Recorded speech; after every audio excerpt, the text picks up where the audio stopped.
Welcome to Shift to Student-Led, an overview and exploration is what we're doing tonight. This is session 2, an overview. We'll probably be talking the most in this session and then not as much in the others. We're really going to be turning it over to you, participant-led. That's what we're really trying to do, right? Just like student-led.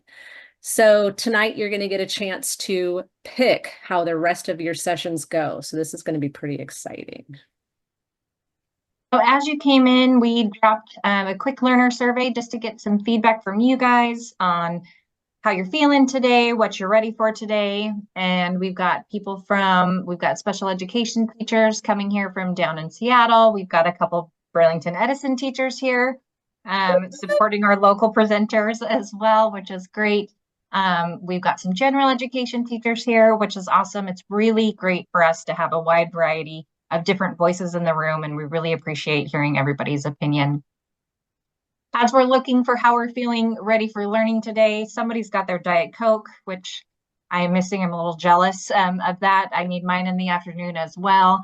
We have most people who say they're here, they're ready for learning, maybe not high energy right now, but still here, present and ready to learn with us today. So thank you for taking time to fill that out. We really are excited about learning more and working with you today. Brilliant. And we love doing that learner survey. It's great, just like we do with our students, to kind of see how they're coming into the space with us. It can be super powerful. Well, for those of you, this is your second time or in a book study with us before, you might know us, but we're going to jump in anyways. I'm Ari Werder. I am a CTE middle school and high school teacher this year, and I get to be the UDL lead at one of our elementary schools. And my name is Katie Dorr, and hello and welcome to those who I missed last week. I'm very excited to be back with you this week. I am the Technology Integration Specialist for the Mount Vernon School District and also our UDL lead. And I'm Tracy Dabbs. I'm also in Burlington Edison with Ari, and Mount Vernon is just south of us, so we get to work with Katie all the time. I'm the coordinator of technology and innovation in our school district, and I get to support work with UDL as a district lead, and I also get to support our high school, which I see some of my high school friends are here tonight, so that's awesome. All right, so our goals for our book study are to reimagine our classroom workflows with UDL and blended learning. And we talked a little bit about that last time, right? And we're really going to work on that reflecting piece and collaborating around our current practices. So reflecting about what we're doing and thinking about what we're doing and what the next steps are. What actions can we start taking?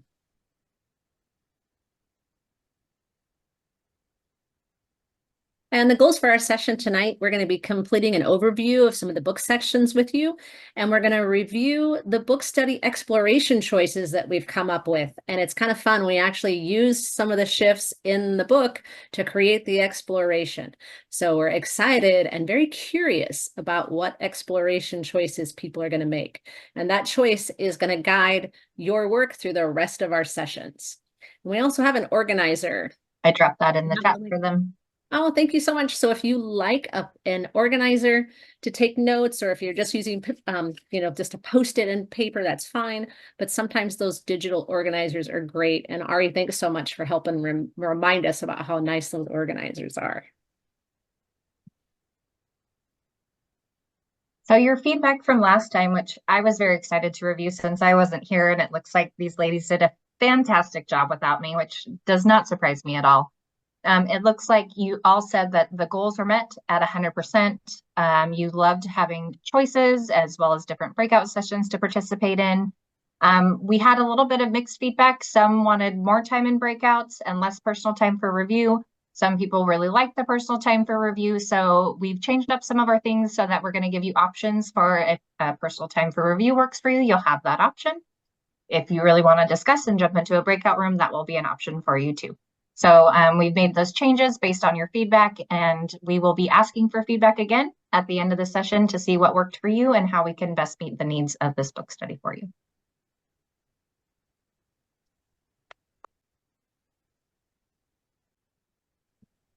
And we are going to jump to our next piece. Conkle, good to see you. We are jumping back in, and I know it's a little bit of a different structure for tonight. We're trying to set the stage and give you a chance to make choices for the rest of our book study.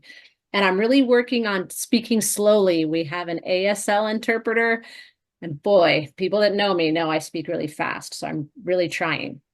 But an overview, we are going to be looking at what are the 10 shifts in practice that are shared in the text, and what are the question levels that are provided each of the sections, something we're going to explore together. Excellent. So when we start talking about the 10 shifts to student-led, it brought me back to the introduction, and it really kind of comes down to, I found it on page 4, which digs into the why. Why is it important that we're shifting these workflows in our classrooms to become more student-led? And the reason behind that is that in many classrooms, students are still occupying the role of that silent observer. They're being seen as consumers. They're being seen as, or they are thinking that learning is happening to them. Whereas Katie says that shift really needs to, Katie Novak, not myself, but I do agree with her, that she states that students really need to be active and engaged within the learning process. And that by shifting to the student-led classrooms, students start doing the thinking. Students start doing that heavy lifting, and they become those expert learners in the classrooms. And those are all embedded within the UDL core foundational beliefs as we come in with that learner variability, that all students are capable of working towards firm goals, and that we're cultivating those expert learners who are fully engaged within the classroom. And as we start making these shifts, teacher burnout starts to go down because the teachers are no longer doing that heavy lifting. The students are doing the thinking, the students are doing that lifting, and they're actively engaged with what they're doing. I got muted. I'm back. Oh, Sorry about that. oh, good. It's all good. So Katie's going to drop in a link, and what's something I love about this book is that it's packed full of examples. It's packed full of things that we can use, right? You can grab it, you can change it and adjust it to your classroom and your needs.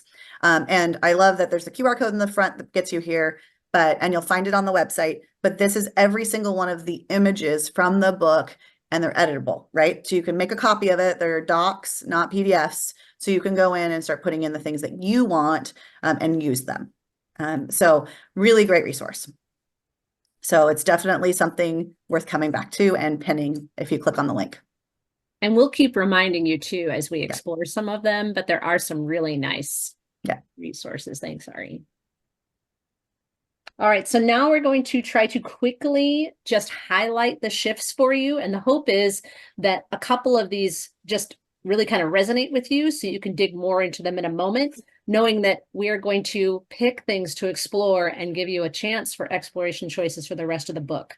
But before we did that, we wanted to do a quick highlight. So shift number 1 is transfer of information to instead student discovery. And there are some great strategies in this one that Katie shares is choose a path. There's reciprocal teaching and jigsaw you might be familiar with. And then she talks about differentiated instruction and bite-sized curriculum lessons. So that one is really interesting. Shift number 2 goes from whole group teacher-led discussions to small group student discussions. And it kind of talks a little bit about that fall of those teacher-led discussions when you're talking and there's only 1 or 2 kids raising their hands, 1 or 2 kids participating. So then we move to the popsicle sticks and hopefully the popsicle sticks. But then what happens when students don't know, and how do we make that shift and still require some of the teacher doing the heavy lifting, but then really turning it over into small group discussions where students are in charge of talking about and discussing what they're thinking. So I added these 3 graphic organizers that I thought were great. One was student preparation. As we know, it's so important to give students as well as adults think time. Rather than just throwing them into a discussion, let them gather their thoughts before they get there. The other one we use a ton in my district, we're about 25% multilingual learners, is posting sentence stems. I taught middle school for a long time, and a lot of my middle school kids didn't know how to have a discussion and weren't quite sure what to say when they were interacting with others. So sentence stems can be a great avenue for those students as well as all students just to get that discussion started. And then they also include a rubric for self-assessment. The students can then self-assess, how did I participate in my discussion today and what are some areas I can improve on? I love that one. I think we might have to use it in this session as we go through it, just so you know, heads up. So shift number 3 is the idea of reading for solidarity, right? For yourself, to reading to connect.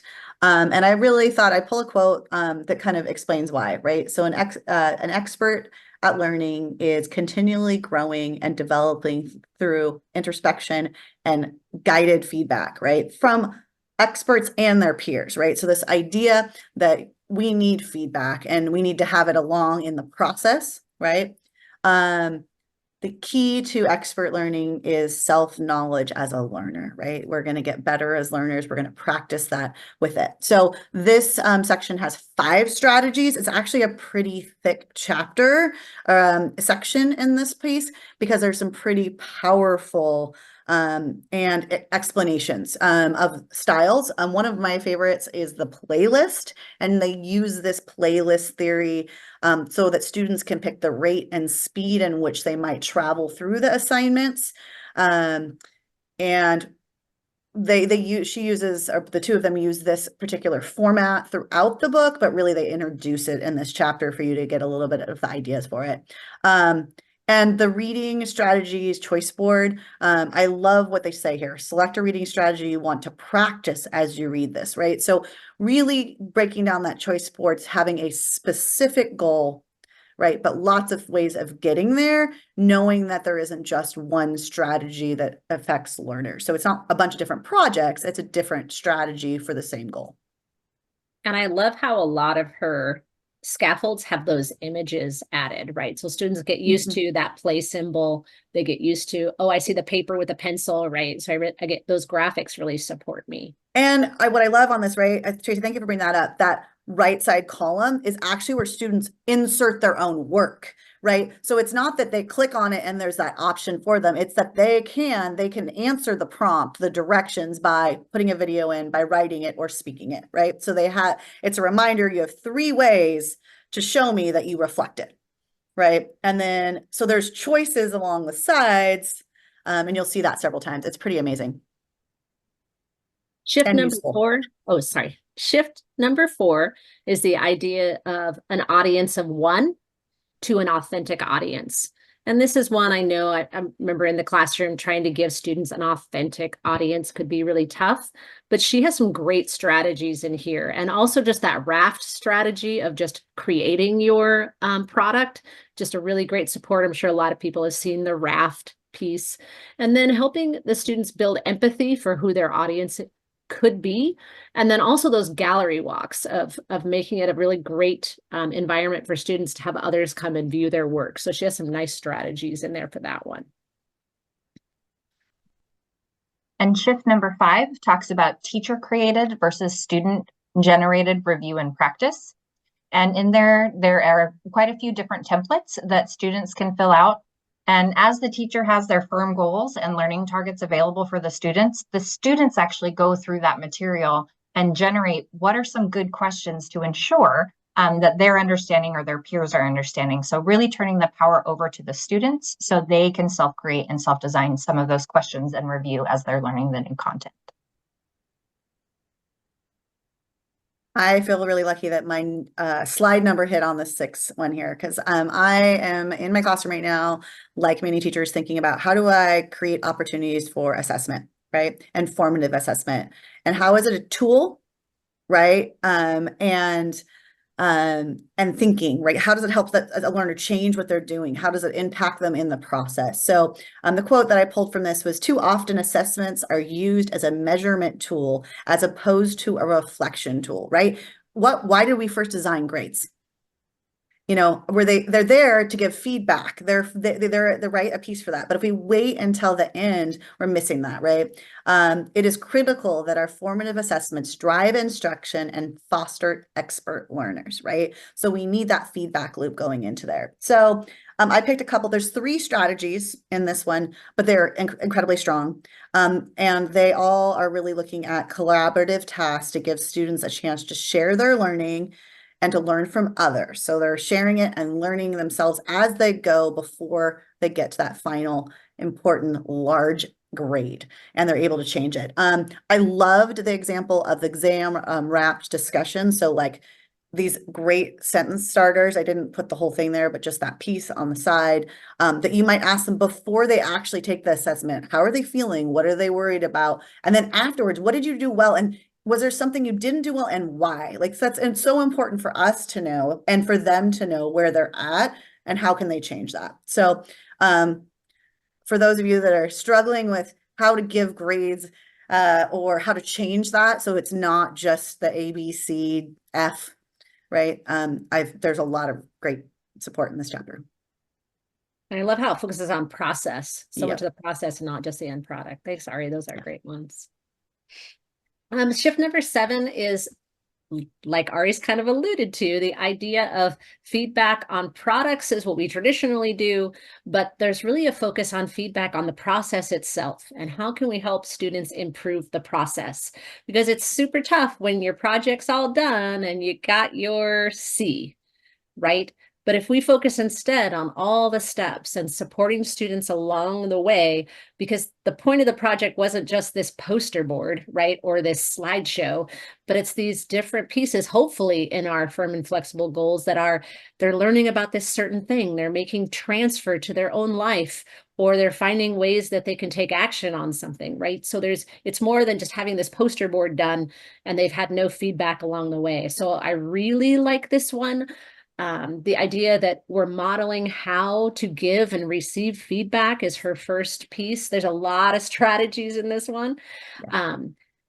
So the modeling the feedback was that first one. And then she talks about all these strategies that support students in the process, where there's choice boards that help students as they're working through a project. There's rubrics on the process itself, not just the ending piece. Giving that feedback in real time when you need it, so you can make that action in the middle during the process before the end product is even turned in. That there's reflection time built in for you to really internalize what that feedback is. What should I do with that feedback to help me? And then the idea of using media to support feedback. And she's got some great ideas of using audio and video clips and other ways to support students other than the red pen on a paper, right? So this one number 7 was a pretty powerful one. Well, and I love that, Tracy, because really looking at the process, a lot of times when people start down the UDL journey and a student picks a pathway of which they'd like to choose, and all of a sudden they find out in the middle it's not working for them, that's a great time to have those conversations to say, well, why isn't this working for you? And how can we change? And how can we shift to make this work for you? So and not just waiting till the end when the student feels like they didn't do very well. So that's a great piece to focus on. Shift number 8 was from teacher assessment to self-assessment. And I really liked one of them that they had was to have students go through and explore exemplars. And I don't think we do this enough. And when we say we're going to, if our standard is we're going to write a narrative essay, well, what does a good quality narrative essay look like? Really going through what those exemplars are and looking through 2 to 3 different examples, some which may be really strong, some which may not be really strong, and having students analyze others' work, because oftentimes it's easier for them to analyze others' work before they can really look intrinsically and analyze their own. So if they have a foundation of which they can start from, it helps them in that self-assessment process. And then the second one was the self-assess reflection choice board. So similar to what Ari had presented before, it gives a variety of different questions as they're reflecting on their work, of what went really well, what things are missing from your work, how could you do better, but then gives them an option whether they would like to write that in a journal response, whether they'd like to create a podcast, whether they'd like to create a blog. So giving them different ways of which to self-assess. And then the one I linked down below, which I thought was really great. I know as a teacher, I was nervous about self-assessment from time to time because I was afraid sometimes they would either give themselves too much credit or not give themselves enough credit. Oftentimes it was that they weren't giving themselves enough credit. But really for myself as a teacher to say, what do I want my students to be assessing themselves on? So it's a planning document for me as the instructor to say, what is the most important thing that they need to be reflecting on in this learning process? And I thought that was a great way as a teacher to start to plan how to build those self-assessment routines into your classroom.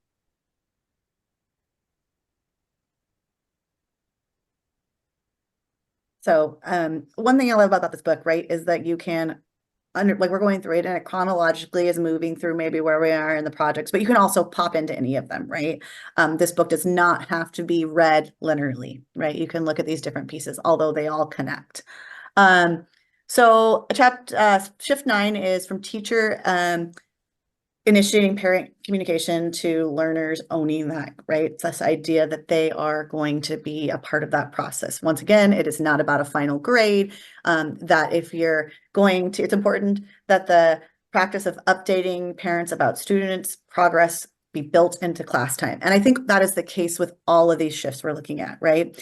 And one of the things we go, oh my gosh, I have so much curriculum to get through in our classrooms. How do I slow down to do these things? But at the same time, if these are the skills that we want to transfer for lifelong, right, we have to make space in the classroom for that. In this section, there are 5 strategies that are different ways that students can create and communicate with their parents about their learning and their progress. There's a lot more out there too, like I think about Seesaw, right? And there's everything from like an elementary level or some with production writing not being the focus to something like this one that's on here that I think is great. It's almost it's a newsletter of their learning, like a monthly, here's what the goals have been, here's what I've done so far, here's what I still need to do. And I thought it was a really fun way for them to show what they're learning and communicate with parents. I know in the building that I'm at this year, it's a practice now in advisory that every week students send a screenshot of their progress reports, which they can get online in their grades, but they have to say, here's what my learning is, here's what my goal for the week is, and here's what we've been studying, right? Sentence starters that help them, but they're sending this communication, whether it's text or an email to a parent weekly, right? This idea that students are instigating some of that conversation. And the final one, shift number 10, is I know we're trying project-based learning in some of our classrooms. I know it's kind of a big buzz thing, but the idea that traditionally it's a teacher-created project, but the shift really should be to students actually leading the actual project-based learning, what the actual project is, and a lot of the pieces that need to happen. So she has 3 different strategies with this one, and it talks about creating a project buffet where the resources are there and the teacher's kind of crafting and curating a bunch of resources and ideas, and the students get to authentically pick from the buffet of what works for them. But there's also a really neat one in there with students actually creating a project proposal. And whatever the theme is, right, they'll have the theme. And one of the examples in the book is just talking about like struggles that students may have or things that are going on in their lives, and what kind of project could they make that would explore that. So a very overarching topic where students get to jump in and actually fill out a proposal, talk about what they want to talk about before they even submit. So they have to go through a pretty great organization to come up with a plan that they want to share and create. And then the idea of creating an authentic network for your project-based learning. I know sometimes we'll make these fake little scenarios of, hey, you're going to create the vacation plan for Washington State, the tourism, right? It's this fake thing, but it's actually, especially with technology, there are ways to really authentically reach out to different groups. And lots of groups really will come back and connect with you, especially if you're in your local community and you're reaching out to your own, community centers and things like that. So there's some great ideas in there on how you can really make authentic connections for students, help them with real problem solving, like crowdsourcing types of things. And it seems like it would be very engaging to focus your project-based learning in this type of format. So this shift 10 is a pretty powerful one as well. They all are. I mean, Yes. you can't go wrong. Start on any of them. They're all super powerful. Yes, Yeah. I love how you could think about some barriers that are going on for you, right? Or things that you're trying to tackle, and then you could actually pick a shift based on that. Yeah. I'm using a little bit from all of them right now. Yes. That's awesome. So now we've done a lot of talking, and it was a very quick overview, a very satellite view of some of the main topics that are in the book. And so we wanted to give you some time. Some of you said you would like some more quiet reflection time to do some exploration within the book. Some of you said you'd like to have some more small group discussion time. So we're going to leave that open for you. So during this time, we want you to think about the 10 different shifts that we had presented and think about, is there one or two that really resonated with you? Was there something that is a common barrier for your students that maybe that shift could really support? Are there any specific shifts you want to delve into a little bit more deeply that sound interesting to you as well? So we're going to open it up and we will have 2 breakout rooms, and you can self-select to go to either one of the 2 breakout rooms if you'd like to meet with a small group of people, discuss what resonated with you, what barriers your students might have, and what shifts you want to kind of be looking at as you're reading throughout this book.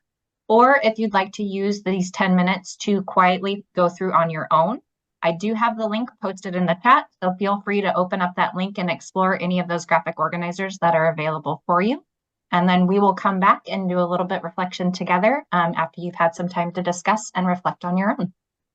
So we have 3 different small group discussions that you could jump into. And is it true that we're just going to leave the main room as the quiet room? You guys remind me? Okay, so stay in the main room and we'll be quiet. We promise. We'll jump into one of the discussion groups and then jump into one of the small groups if you would like to have someone to chat with about the reflection.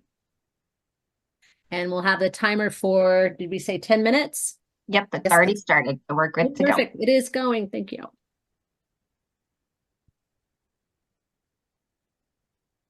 And feel free during this 10 minutes, if you want to turn your screen off, you may do that. If you're doing the quiet reflection, you're of course able, can leave it on, but if you would like to turn your screen off, we understand. I might do the same so that I don't talk. Me too. Probably good practice for us. Mute myself. I'm going to mute myself. All right. Go do you.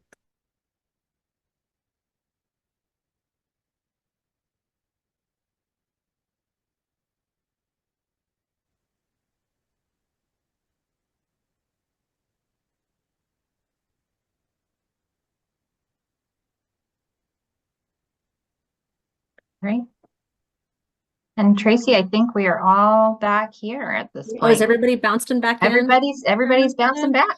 Yep. Oh my goodness. All right. Please let us know in feedback. We want to make sure, we haven't done this one before with book review. So let us know if it makes sense, if we want to, and it'll be probably a little bit different with our next sessions though, but make sure you just give us feedback so we can make sure we're meeting everybody's needs.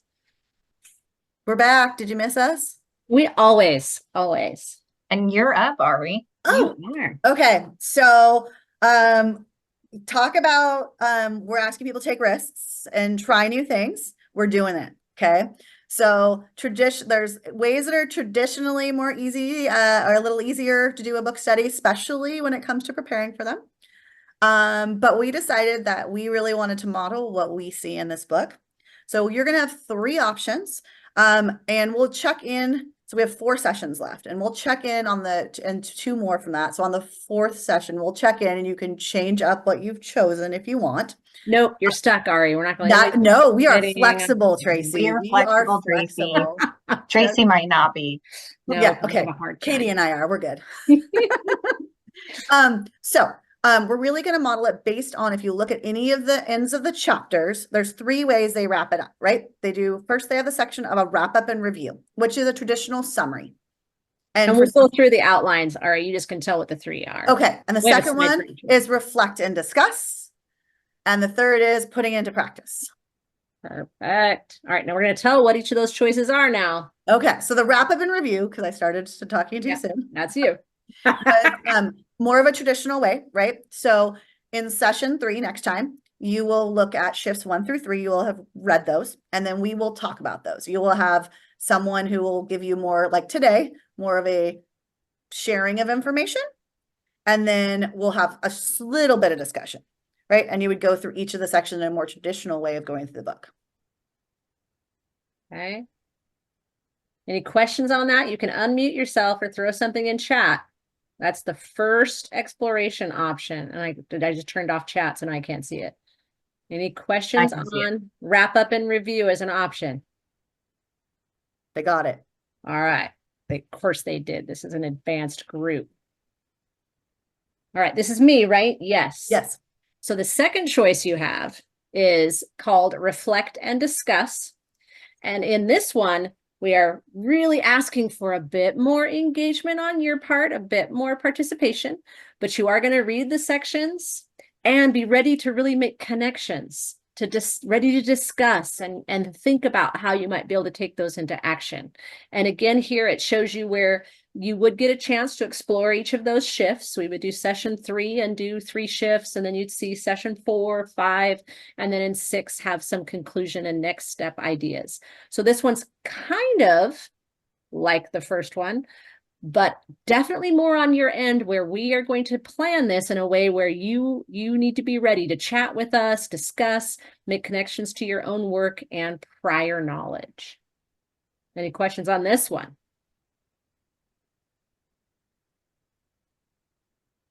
All right.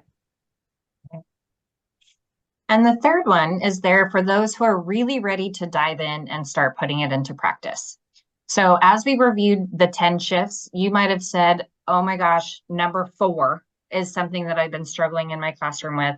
That is one I really want to dive in. I want to try some of those strategies. I want to see how it works in my kids. And then the expectation is that you're going to try something in your classroom or try something with your students, then come back and share your experience with the other participants. So talk And it through doesn't have to be perfect. No, and it might not even have worked the first time. So maybe you tried it and it failed and it flopped. Maybe you tried it and it was okay, but you want to tweak it and try it again. So it could be that you're trying the same strategy a couple different times to see what works for your students. Or it could be you try one strategy one week and a different strategy or a different shift the next week, but then you're always ready to come back and collaborate with your peers, talking about what were the strengths of that lesson? What were some of the things you could improve? What were some of the things that you tweak? So it's more of a working session, collaboration session of really trying to put some of these strategies and shifts into practice and being reflective and collaborative as a group of how best to make changes and move forward for what works best for your students. And it doesn't matter what shift you pick. You can pick any. Really, pick anything you want, and you're going to be in here and basically design cycles with your peers. Okay. And of course, it's really low stress too. Like we said, we hope it doesn't work the first time because that's where we learn the most, right? Or it partially works and I know I can make it better. If you're perfect every time, what are you doing here? You should be leading this and writing books, but don't put that pressure on yourself. You're supposed to give yourself some grace. So it's not like we're expecting like perfect examples of things here. And it's okay to be vulnerable and to try something new. And that is something that Tracy, Ari, and I do frequently. And it doesn't always work out fabulously the first time. And that's okay. So it's an open and a very safe place to just come and discuss your learnings and what you're doing. Okay, so now we're going to give you a chance to just really dig in and think about, whose slide is this? Am I just talking over somebody? I think it's mine. It's all good. Oh, all right, go. Doesn't matter. We're a team. So we're just gonna, so basically you have the 10 minutes to reflect. This is where you're gonna say, this is kind of what I want to commit to and why. And you're just gonna we're gonna go back to our original groups that you talked with.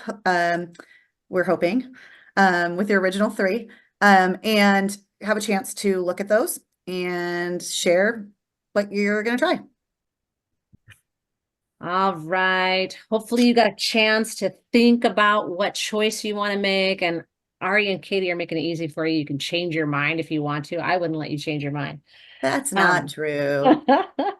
But you should be able to see my screen again now. You should have had a chance to think about what it is that you want to pick. Katie, you got the link in there? The link is in the chat. Yep. So please take a minute to do the survey. In the survey, you'll see we're getting feedback from you, but we're also getting your choice from you, because then we get to sit and design and plan to see how we can support you. And we're really curious if everybody's picking the same thing.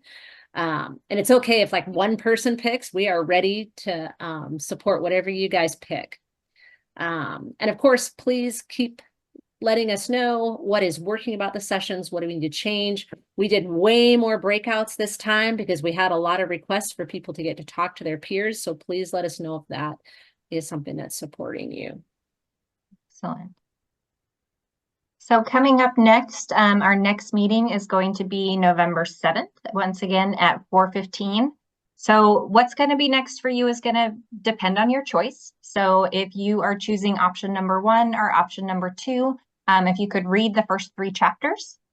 So we can look at those first 3 chapters. We'll be reviewing them together for option 1. We'll be really diving into some of those discussion and reflection questions if you chose option 2. And if you chose option 3, pick one of those shifts that you really want to put into practice and try with your students. Give it a go and come back ready to provide some feedback and some information of how that went with your classroom, as well as some takeaways that you can share with our group. And even And if you didn't get a chance to get very far Yeah. with it, if you just did some planning or some barrier, wherever you are in that design piece, come ready to talk about it.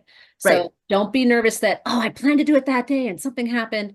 Just come ready to either share or work on that design of having that piece. Are you going to say? Yeah, I was gonna say the same thing. So as Katie was saying, make sure you've read the section and you have an idea of where you want to head, but we'll spend that session kind of honing what you're gonna try. Yeah. I mean, if you want to try something, go for it, but Absolutely. All right. So any questions? we'll stay on. We appreciate you Okay. getting on. It is 5:16. We're almost on time. We're so close. We did. We're so close.